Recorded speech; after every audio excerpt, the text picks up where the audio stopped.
Boa noite a todos. Meu nome é Joel Jorge Filho. Nasci em Belo Horizonte, capital do estado de Minas Gerais.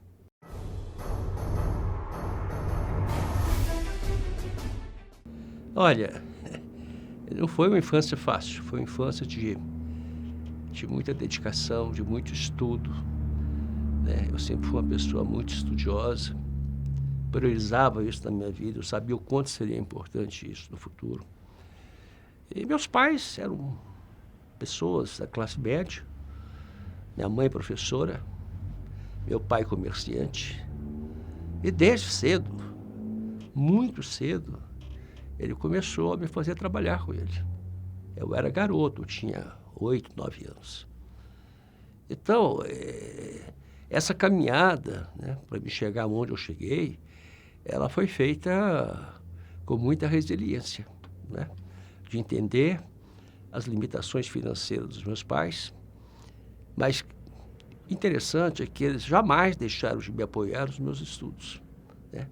Sempre fui um aluno muito aplicado, sempre fui um aluno que despontei em todas as escolas que frequentei e sempre me interessei pelo magistério, né? Minha mãe como professora, eu herdei isso, né? Ficou no meu DNA. Então, fiquei em Belo Horizonte, né? Boa parte da minha vida. E desde cedo eu comecei, desde os 17 anos eu comecei a lecionar. Fiz meu curso superior num grande centro universitário de Belo Horizonte, me formei em administração, então sou administrador. E de lá para cá, eu aprendi que não existe sucesso sem sacrifícios. Minha família são comigo mais 3 irmãos. Naquela fase da adolescência, 18 anos, 19 anos, 17, chegava final de semana e meus irmãos saíam. Hoje, o que a gente chama de balada. Então, eles aproveitavam. Eu ficava em casa estudando. Meus pais até preocupavam com isso, achavam estranho. Mas eu ficava para estudar. Então, quando eu falo, não existe sucesso sem sacrifícios, eu gostaria muito de estar me divertindo. Mas eu tinha que abrir mão de um prazer para poder colher os frutos mais na frente. Então, me formei muito cedo, né? E sempre fui, como disse, um aluno que me destaquei, modéstia à parte, por onde eu passei, nas escolas que eu passei. E eu nunca tive medo do trabalho, né? Eu morava em Belo Horizonte, num bairro bem tradicional, que é o bairro de Lourdes, né? E a minha rua era a rua perto do hoje, sempre foi chamado, né, do Mercado Central de Belo Horizonte, que é um mercado famoso, né, muito bem frequentado. E eu me lembro que ali perto de casa era o campo, o estádio do Atlético Mineiro. Por isso que eu sou atleticano. Quando aconteciam os jogos, eu comprava a laranja no mercado central, fazia a laranjada, não era nem suco, e vendia no campo. Então, eu sempre tive uma certa independência financeira, né? Dentro do padrão que eu levava. Eu era uma pessoa que gastava muito pouco, né? Porque eu passava o maior tempo entre a escola e dentro de casa estudando.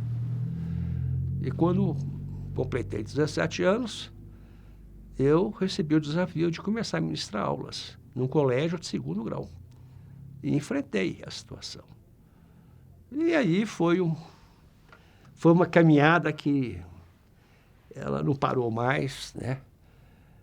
E sempre trabalhei, lecionava manhã, tarde, noite. Foi um grande centro, de ensino na área de gestão, que é a Fundação Dom Cabral. Então, eu trabalhava manhã, de segunda a sexta, manhã, tarde e noite, ministrando cursos de especialização e cursos para empresas. Aos sábados, eles mandavam me pegar um avião pequeno e ia para o Vale do Aço para ministrar cursos na Uzi Minas e na Aceseta. E no domingo, pegava outro avião e ia ministrar aulas em Montes Claros. Então, eu não tinha tempo para mim, mas era feliz, porque a função, a carreira de um professor é maravilhosa. Uma vez me perguntaram, qual é a profissão mais importante que você acha no mundo? Eu falei, o arquiteto. Eu estava falando com alunos de administração, eles estranharam. Mas antes que eles começassem a achar estranho, né? Um professor de administração, formado em administração, falar que o arquiteto era a função mais importante, a profissão mais importante, eu falei. Mas não é o arquiteto de edifícios, de pontes, de casas, de rodovias. É o arquiteto de pessoas, é o professor. E é o professor que forma todas as profissões. É o professor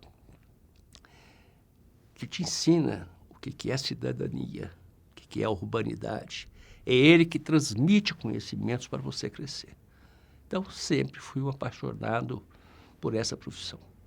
Por isso, eu considero ela a mais importante do mundo.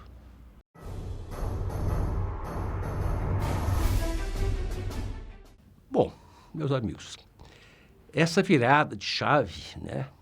Onde aconteceu essa virada de chave?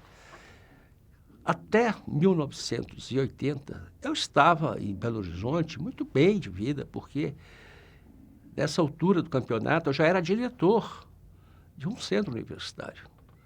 Eu era diretor da área de pós-graduação. Passei pela Fundação Dom Cabral, que foi uma experiência fantástica, incomparável, né? O que a Fundação me proporcionou, o que a Fundação me permitiu, né?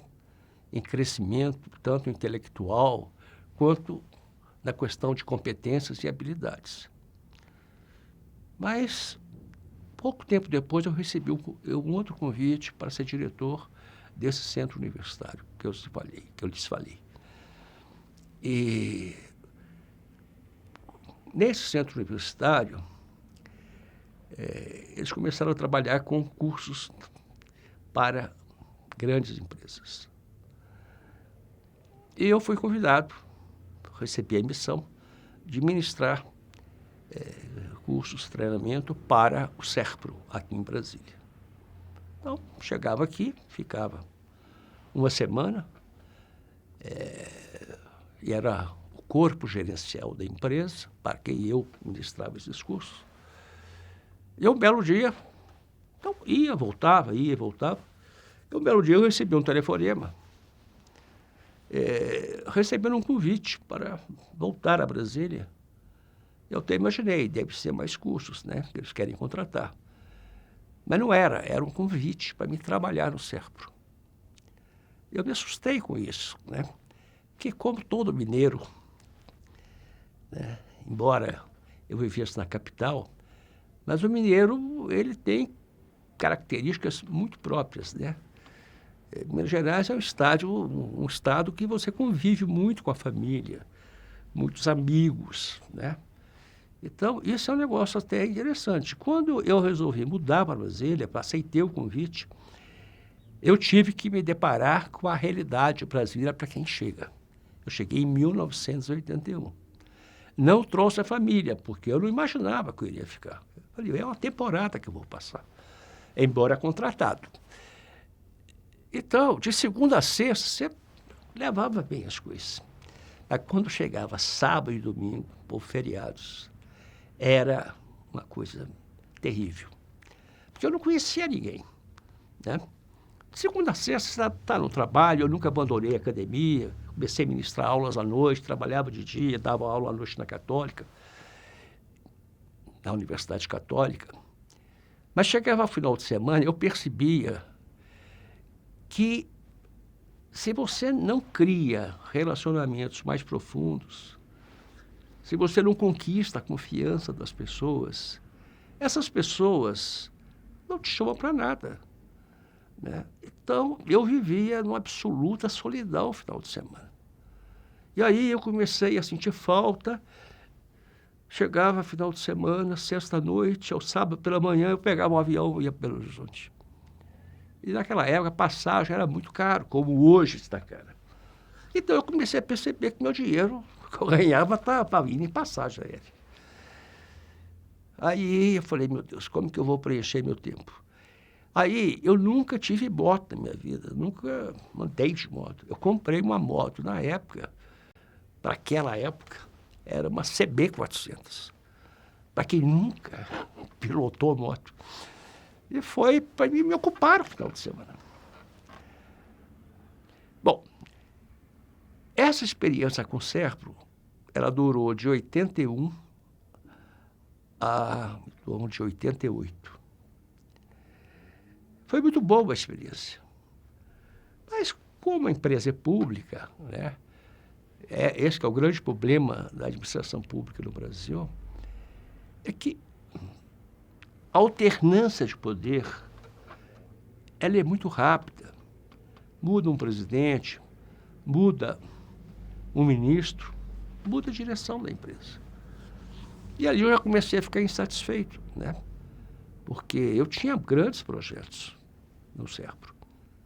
E um era, naquela época, a qualidade total. Me tornei um especialista em qualidade. E aí chegou um momento que eu falei, não dá mais. E eu fui convidado para o Ministério da Ciência e Tecnologia. Eu sou servidor aposentado do CNPq. Então tinha tudo a ver comigo. E eu fui trabalhar com um ministro que eu considero uma das personalidades mais maravilhosas que eu conheci, que foi o ministro Renato Archer. É outra escola que eu tive. Então, no Ministério da Ciência e Tecnologia, eu fiquei, saiu o ministro Renato Archer, chegou o ministro Luiz Henrique da Silveira, que foi governador de Santa Catarina, prefeito de Joinville, senador da República. E foi um prazer também trabalhar com o ministro Luiz Henrique. Eu era o primeiro a chegar no ministério e era o último, né? Eu que levava a documentação para o ministro assinar. E ele costumava assinar lá para as 10 da noite, 9 da noite. Então, eu me dedicava muito, como sempre fiz da minha vida. Esse é outro segredo.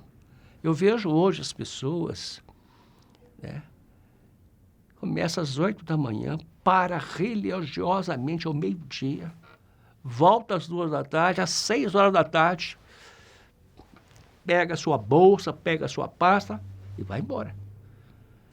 Eu vi um caso interessante que eu pedi para uma funcionária para fazer um ofício para mim. Eu nem me dei conta que estava chegando às 6 horas, mas era muito perto, 5 para 6, por exemplo.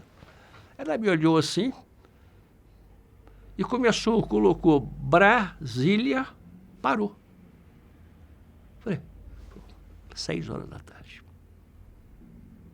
Ali eu comecei a entender por que muitas pessoas não crescem profissionalmente, né? A gente, quando vai para uma empresa,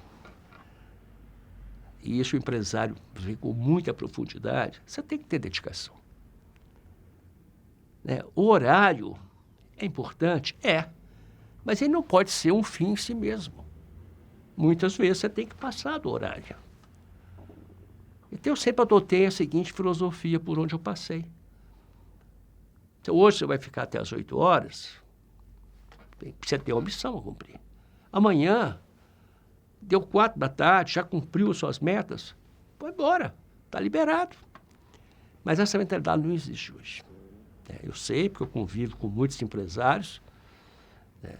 Eu já tive várias pessoas que trabalharam comigo, inclusive nessa empresa que hoje eu tenho, e é impressionante. Então, o que eu posso dizer para vocês, incentive seus funcionários, capacitem-os, inclusive nesse aspecto, né? Então, sempre terminar com essa mentalidade. Você vai nos Estados Unidos, você vai na Europa, tudo funciona aos sábados, quase tudo funciona aos domingos. O Brasil é um país ainda pobre, riquíssimo de recursos, mas pobre. Então, essa foi um aspecto muito importante que eu aprendi na minha vida.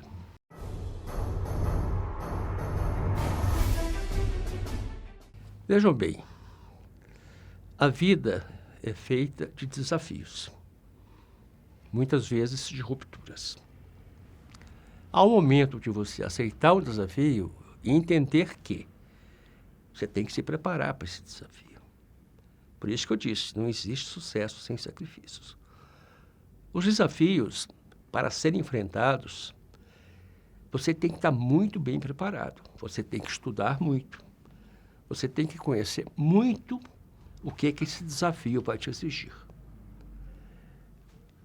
Eu, nessa minha jornada, eu fui movido a desafios. Não existe motivação sem desafios.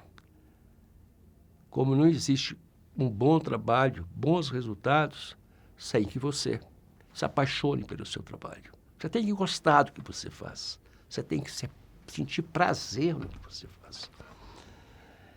Na minha passagem pelo serviço público, na administração direta, sobretudo, eu tive muitas decepções. Exatamente por essa razão. Já mudou um pouco, já, mas está muito longe ainda de ser um segmento de alta eficiência, eficácia e produtividade. Exatamente por isso. Eu me lembro da teoria do Taylor e do Fayol, a famosa divisão do trabalho, cada um na sua caixinha. Eu, quando cheguei num determinado ministério, fui ser diretor, secretário de Recursos Humanos, de administração, eu cheguei na repartição, o que você faz? Eu cuido do Vale Transporte. E você? Eu cuido do Vale Alimentação. Você? Não, eu cuido da folha de pagamento. Eu falei, meu Deus. E quando não há aquela demanda, em determinado momento do mês que você não tem a demanda ocorre mais no final do mês. O que você faz? Ué, eu não faço nada, porque minha responsabilidade é em cima do Vale. Eu falei, meu Deus, pensei, está tudo errado. Como é que... Aí a pessoa, quantas pessoas eu conheci, passam 30 anos no serviço público, desempenhando a mesma função, a mesma rotina de trabalho. É uma boa parte da vida dessa pessoa que foi embora. Ela não cresceu, ela não recebeu desafios, ela não aceitou desafios, e chegou ao final dos 30 anos, se aposentou e falou, ué, eu agora envelheci, e qual o sentimento, qual de realização profissional que ela teve? Nenhum. Ela cumpriu tarefas. Ela não se voltou para resultados. Até porque a administração pública não gera esse tipo de expectativa. De você gerar resultado, de você se sobressair. Então, é uma coisa assim, é chocante. Um outro problema é que você desenvolve projetos, mudou o ministro, aquilo é engavetado. Morreu. Porque você era da equipe anterior. Então, eu nunca caí nessa cilada. Nunca. Eu sempre acreditei em projetos, em planos, em desafios. E é por essa razão que eu sobrevivi. Eu vou confessar uma coisa para vocês. Eu nunca fiquei desempregado na minha vida. Nunca. Trabalhando na área pública. Em empresas públicas, em ministérios. Fui depois para a Câmara dos Deputados. Mudava o ministro, mudava o deputado, mudava o... Eu nunca fiquei sem emprego, porque eu me dedicava. E por mais que você não tenha bandeiras partidárias, ou possa até ter, quando você é um profissional que gera resultados, você é visto e ninguém quer te perder. Você passa a ser essencial. Então, não existe segredo, né? Quando você trabalha com amor, dedicação, estuda para você sair bem em tudo que você tiver que enfrentar, muito dificilmente vai dar errado. Agora, infelizmente, não é todo mundo que pensa assim, não é todo mundo que tem essa mentalidade.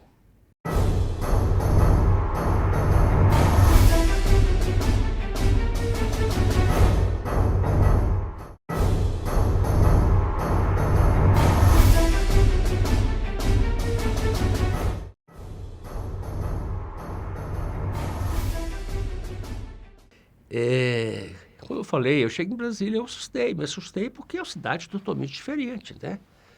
Eu perguntei um dia para o Max Geringer, né, um dos grandes palestrantes do Brasil, falei, ô Marx, o que é amizade? Como que você conceitua amizade? Ele respondeu para mim assim, amigos é aqueles que você tem coragem para jantar na sua casa. Você está abrindo a sua casa, você está abrindo mão da sua privacidade. Esse é o amigo. Então, a minha chegada a Brasília, como eu disse, foi muito difícil, eu não conhecia ninguém, absolutamente ninguém. Então, ministrava aulas à noite, trabalhava durante o dia, e ali eu falei, eu tenho que começar a fazer o meu mailing. E ali eu comecei. Mailing dos alunos, mailing dos professores, mailing das pessoas com quem eu trabalhava. Eu senti que eu não conseguiria caminhar sem isso, porque ninguém é uma ilha, ninguém vive sozinho, né?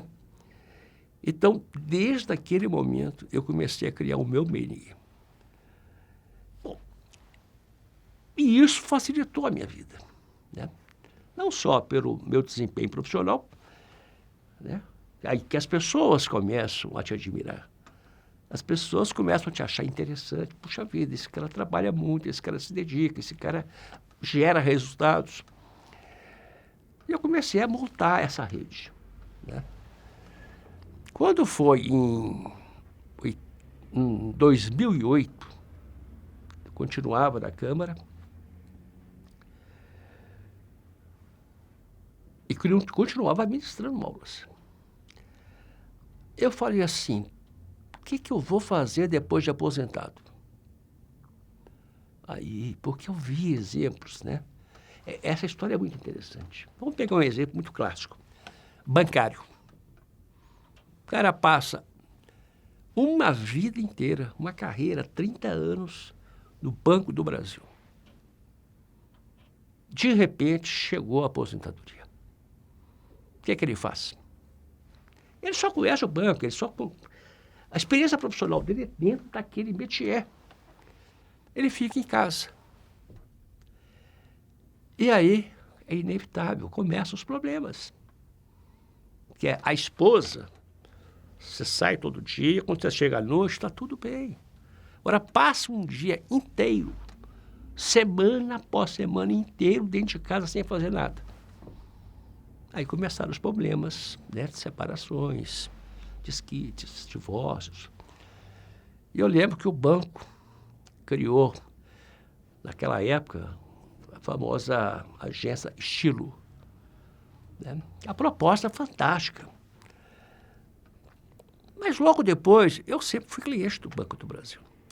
E sempre, desde quando foi criada a agência Estilo, eu ia na agência Estilo.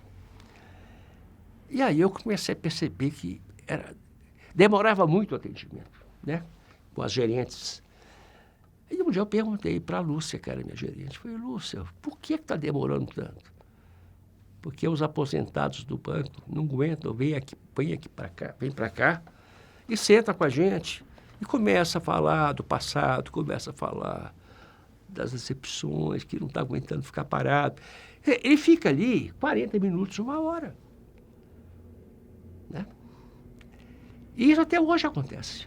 Até hoje acontece. Eu me lembrei disso e falei, meu Deus, eu tenho 2 alternativas. Ou fazer como eles, compro um pijama de bolinhas, um pijama de seda, um pijama bom. Bolinhas amarelas, azuis, né? E fico à tarde de casa, por exemplo, vendo a sessão da tarde, vendo TV, vendo os filmes. Eu quero isso. Nunca. Minha mulher me põe para fora com menos de 3 meses. Aí eu falei, vou voltar a ministrar aulas? Falei, não, estou cansado. Porque as pessoas acham que ministrar aula é só chegar dentro da sala de aula. Você tem que fazer o plano de ensino, você tem que corrigir provas, corrigir trabalho de grupo. E você não ganha nada por isso. É estranho isso, o sistema de ensino, né? Seja público, seja privado, ele não te remunera por isso. Ele te remunera pela hora-aula que você está dentro de sala de aula. Fora isso, eu falei, eu vou voltar para isso de novo, a vida inteira em sala de aula? Não, não quero. Vou botar uma consultoria? Não, porque eu passei minha vida viajando. Eu sei que o consultor tem que viajar muito. E realmente eu estou cansado, né? Quero viajar de férias, curtir minha família, mas a trabalho, chega. Eu falei assim, eu vou criar um grupo. 2008. Me aposentei em 2013, se não me falha a memória. Antes de me aposentar, eu criei um grupo, o famoso G15. Mas o meu objetivo em criar o G15, eu confesso, era criar uma confraria. Por isso que chama 15 pessoas, 15 amigos. E eu falei, nas sextas-feiras, à tarde, nós vamos para um bom restaurante, tomar um vinho, uma boa comida e jogar a conversa fora. E criei o grupo, 2008. Só que, muito rapidamente, me assustei com isso, o grupo foi crescendo. Crescendo. E eu falei, eu estou perdendo o controle da situação. E ali eu percebi que eu estava errado. As pessoas não queriam confraria. As pessoas queriam um grupo onde elas pudessem fazer relacionamentos e ter oportunidade de fazer negócios. Aí foi a outra virada de chave. Eu falei, então, não pode ser assim mais. Aí, em 2011, janeiro de 2011, eu profissionalizei o G15. Criei critérios rígidos para quem quer participar do grupo, né? Então, nessa virada de chave, o G15, ao invés de eu perder, eu ganhei. Porque as pessoas perceberam que era uma coisa séria. Primeiro, não existe almoço de graça, né? Tudo que é de graça, as pessoas não dão valor. Então, eu criei. Para você fazer parte do G15, você vai ter que arcar com um custo, uma anuidade. O resultado, dessa mudança, algumas pequenas empresas, especialmente consultores, saíram. Mas grandes empresas se interessaram, chegaram para o G15. Então, isso foi 2011. Nós estamos em 2023. E confesso a vocês, o G15 hoje é um grupo de networking extremamente consolidado, frequentado por empresários de empresas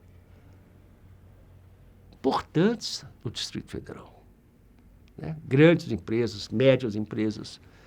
Segunda coisa, quem frequenta o G15 é o presidente da empresa, é o diretor da empresa, é o fundador da empresa. Dentro daquela filosofia que eu queria e que eu expliquei, numa cidade hoje, 95% das empresas são empresas familiares, onde quem decide é o dono. Eu falei, não precisa mais do que isso. Quem frequentar os nossos encontros vai estar falando com o dono. Então, isso foi muito importante. Então, se você quer vender o seu produto, vender um serviço, você vai ter que conversar com o dono. Ou com quem tem poder de decisão. Mas essa é uma história que as pessoas passam. Basta conversar com o dono. Como conversar? Bom, aí é uma outra história. Aí eu posso contar os erros que pessoas cometem num ambiente como esse.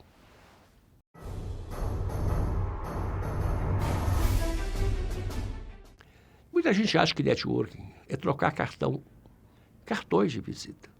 Não é isso. Você ter seu cartão é importante, seja ele digital, seja ele físico. Lógico, você não pode frequentar um ambiente desse sem ter nada para as pessoas se lembrarem de você. Agora, primeira coisa, não cometam um erro que pode ser fatal. Não assediem essas pessoas que você quer contactar para fazer negócio. Você não pode fazer isso. As pessoas se incomodam. Até porque essas pessoas, presidentes, diretores, é natural, eles têm um cinturão de defesa. Então eu vi, as pessoas pela primeira vez chegavam perto de um presidente, já queria falar do serviço, já queria marcar reunião, já queria vender o produto. Não é assim que funciona. Primeiro você tem que conquistar a confiança daquela pessoa que você quer reconhecer, que você deseja se aproximar com também interesses comerciais. Mas antes de fazer isso, conquiste a confiança dessa pessoa. Deixa ela perceber que você é uma pessoa que antes de fazer negócio, você quer fazer relacionamentos, que você quer amizade dessa pessoa. Então, isso é fundamental. Eu já vivi várias experiências, porque essas pessoas têm esse mecanismo de defesa. Então, chega numa grande empresa, eu não vou citar nomes, quantas vezes as pessoas me pedem, Joel, me leva em tal empresa, assim. A coisa é mais ou menos já pré-estabelecida. A presidente ou o presidente te recebe, você vai falar do seu trabalho.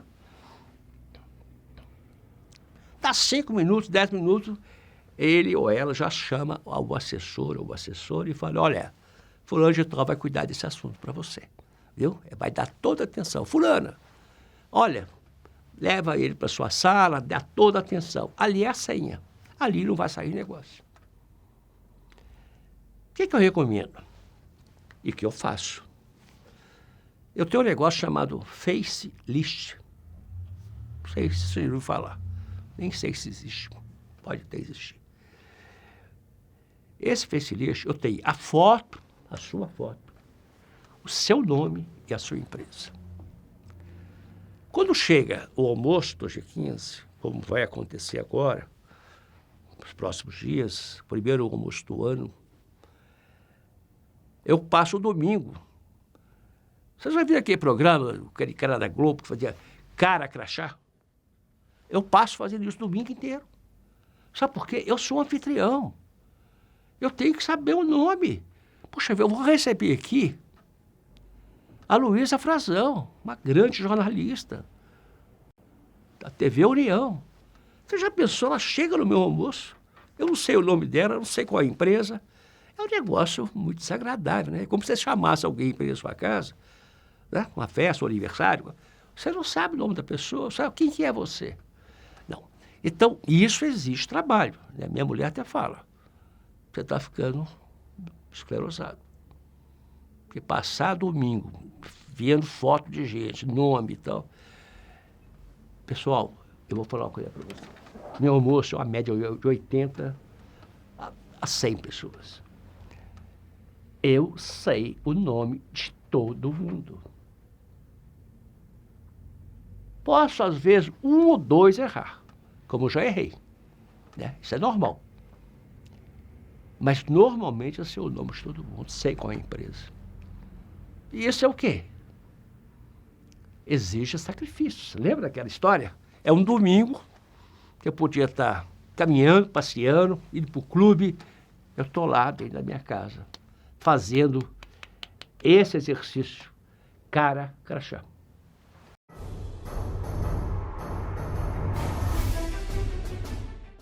O que o G15 significa hoje para mim? Primeiro, é o tipo de extrema satisfação. É algo prazeroso. Me permite conhecer muita, mas muita gente. E são pessoas que tem uma história de vida profissional, pessoal, muito interessante.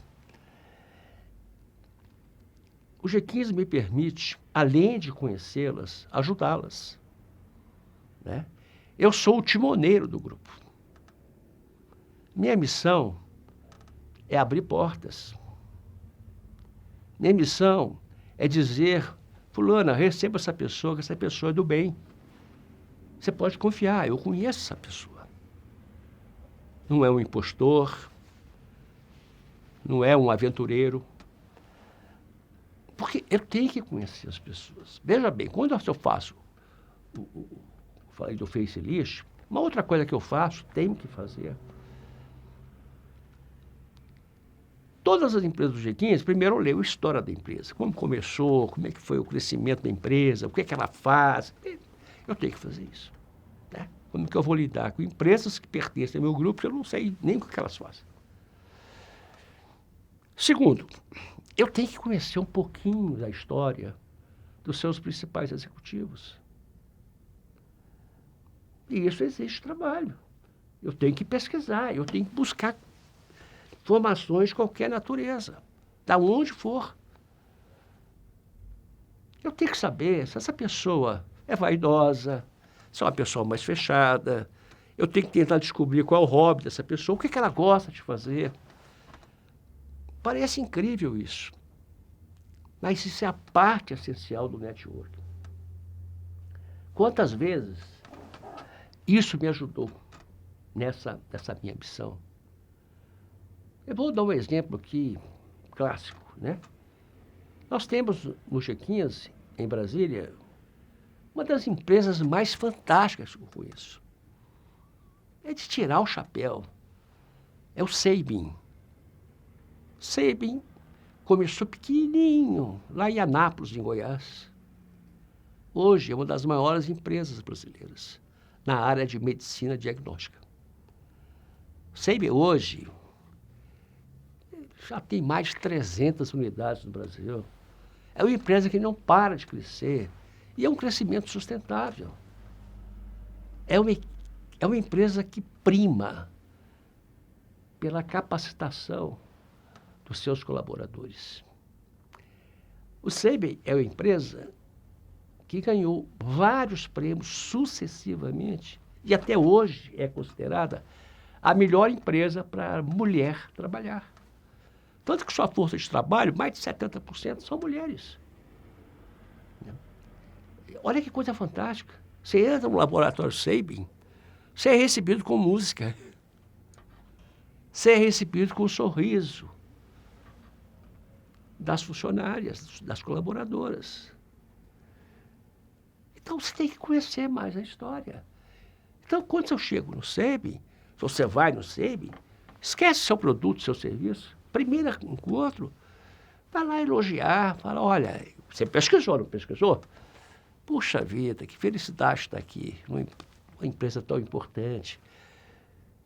Quantos prêmios já ganharam? Prêmio X, prêmio Y. O que é que você faz quando isso acontece? Você quebra um pouco desse cinturão de defesa. Porque está ali elogiando, mostrando que você conhece. Né? O Seibin é uma empresa que sua sede aqui em Brasília é um espetáculo à parte. Um espetáculo à parte. Então, o G15 é isto e um pouco mais.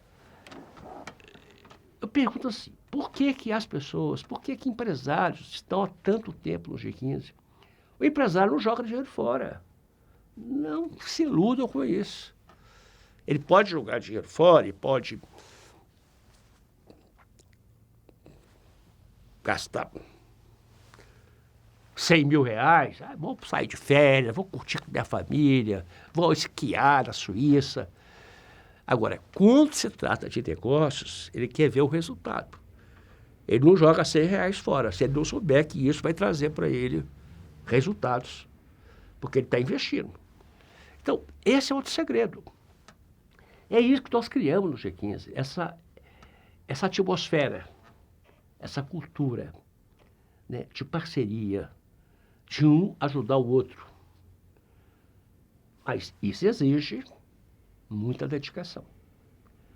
Eu vou contar uma coisa para vocês. O G15 existe, completa 15 anos. Raras vezes eu fui almoçar em casa nesse período. Sabe por quê? Porque esse horário de almoço em Brasília é um horário muito usado para reuniões. É a hora que o empresário para. E ele fala assim, eu vou almoçar. Vem almoçar comigo. É? Imagina se eu falasse, não, eu não posso. Eu não posso não, porque de meio-dia às 2 eu não trabalho. Eu vou para casa, comer minha comidinha mineira, tirar uma sonequinha. Você já pensou o que aconteceria? Então, horário de almoço para mim é horário de trabalho. Quantas vezes eu tenho vontade, deu 7 horas da noite, 7h30, 8 horas, eu tenho vontade de ir para casa, tomar meu banho, né? Aí sim, comer aquela comidinha que a mulher faz. Muitas vezes, mas muitas vezes, eu sou convidado para participar de um happy hour. A empresa está lançando um novo produto, lançando um novo serviço. Então, isso acontece sempre, constantemente. Então, eu quero deixar aqui, ao encerrar esse depoimento,